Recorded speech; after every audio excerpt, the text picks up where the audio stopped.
আসসালামু আলাইকুম ওরহমতুল্লাহি ওয়াবারাকাতুহু।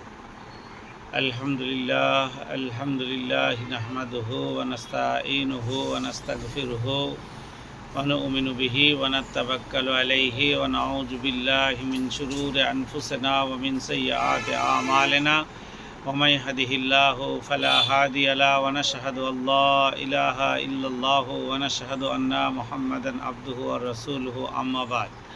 প্রিয় সুধী, আজকে যে বিষয়টা নিয়ে আসছি হজরত ইয়াকুব আলাইহিসসালাম। হজরত ইয়াকুব আলাইহিসসালামের পরিচয় যদি আপনাকে দিই তাহলে আপনি বুঝতে পারবেন যে কত মূল্যবান একজন লোক, আর তিনি কোথায় বসবাস করেছিলেন, সেই দেশের নাম কি, জন্ম ও প্রাথমিক অবস্থা কী ছিল, এই বিষয় নিয়ে আপনার সামনে আলোচনা করব ইনশাআল্লাহুল আজিজ। প্রথম হজরত ইয়াকুব আলাইহিসসালাম। হজরত ইয়াকুব আলাইহিসসালাম একজন বিশিষ্ট নবী ছিলেন। তিনি ইসহাক আলাইহিসসালামের পুত্র, ইব্রাহিম আলাইহিসসালামের পৌত্র। আরেকটি নাম বা উপাধি ইসরাইল।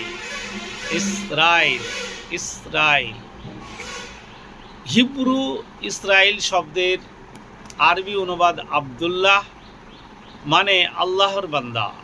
এখানে আমরা যেটুকু জানলাম, হজরত ইয়াকুব আলাইহিসসালাম ইসরাইলের নাম অনুসারে তার বংশধর হয় বনি ইসরাইল নামে অভিহিত হয়। পরবর্তীকালে তার বাসস্থান কিনান বলে একটা শহর, এখানে তেনার বসতি স্থাপন হয় এবং এর নামও ইসরাইল বা ইজরাইল হয়ে ওঠে। হজরত ইয়াকুব আলাইহিসসালাম জীবনের উল্লেখযোগ্য কিছু ঘটনা বিশ্ববিখ্যাত পুত্র নবী হজরত ইউসুফ আলাইহিসসালামের সাথে সম্পর্কযুক্ত। সুতরাং সেগুলি আমরা হজরত ইউসুফ আলাইহিসসালাম জীবন কথার সঙ্গে অনেক আলোচনা হবে, সেগুলো অবশ্যই বোঝা যাবে। জন্ম অবস্থা সম্বন্ধে যদি বলি তাহলে আপনি বুঝতে পারবেন। হজরত ইসহাক আলাইহিসসালাম 60 বছর বয়সে 2 পুত্রের পিতা হন। তার স্ত্রী রুফাকা যমজ পুত্র প্রসব করেন।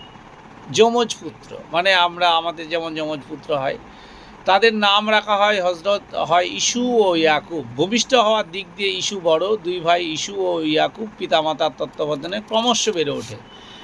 এবার এর ভেতরে মামার বাড়িতে স্থান হয় কার, সেটা নিয়ে একটা কথা। লালন পালনের সুবিধার জন্য পিতামাতা একসময় ইয়াকুবকে তার মামা লাবানের কাছে ফুদানে আরম নামক এলাকায় পাঠিয়ে দেন।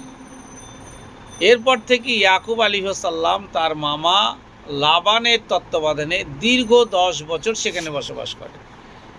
এরপরে ফিলিস্তিনে যখন আগমন ঘটছে, যে ফিলিস্তিনে আমাদের আল আকসা নিয়ে এত কিছু ঘটছে, সেই ব্যবস্থা নিয়ে ইয়াকুব আলাইহিসসালাম তার মামা লাবান দীর্ঘ 10 বছর নিজের কাছে রাখেন। তারপরে বহু ধনসম্পদ ও কয়েক পাল ভেড়া উপহার দিয়ে তাকে বিদায় দেন। কাকে দেন?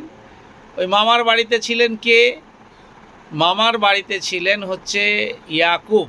তাহলে ইয়াকুবকে একটা ভেড়ার পাল ও কিছু দিয়ে তাকে ওখানে পাঠিয়ে দেন। তারপর পিতামহ ইব্রাহিম আলাইহিসসালাম হিজরতের ফলে ফিলিস্তিনে এসে বসবাস করতে শুরু করেন। তারপরে তার পিতা ইসহাক আলাইহিসসালাম ইন্তেকাল করেন। ইন্না লিল্লাহি ওয়া ইন্না ইলাইহি রাজিউন। এরপরে নবুয়াত লাভ। আল্লাহর আগমনে হজরত ইব্রাহিম আলাইহিসসালামকে সুসংবাদ দান করেন যে তার পুত্র ইসমাইল ও ইসহাক ও পুত্র ইয়াকুবকে নবী বানানো হবে। এটা কে বলেছেন? যথাসময়ে ইয়াকুব আলাইহিসসালাম নবুয়তের দায়িত্ব পান এবং পিতা ইসহাক আলাইহিসসালামের ইন্তেকালের পর ফিলিস্তিনে ইসলাম প্রচার শুরু করেন। যে ফিলিস্তিন নিয়ে আজকে আমরা বহু আকাঙ্ক্ষিত, বহু পদদলিত, বহু বঞ্চিত, বহু অপমানিত, সেই ফিলিস্তিনে যে আল আকসা আছে সেটা আল্লাহর বানানো ঘর। অবশ্যই সেটা কখনোই ধ্বংস হবে না। আসসালামু আলাইকুম ওয়া রাহমাতুল্লাহি ওয়া বারাকাতুহু।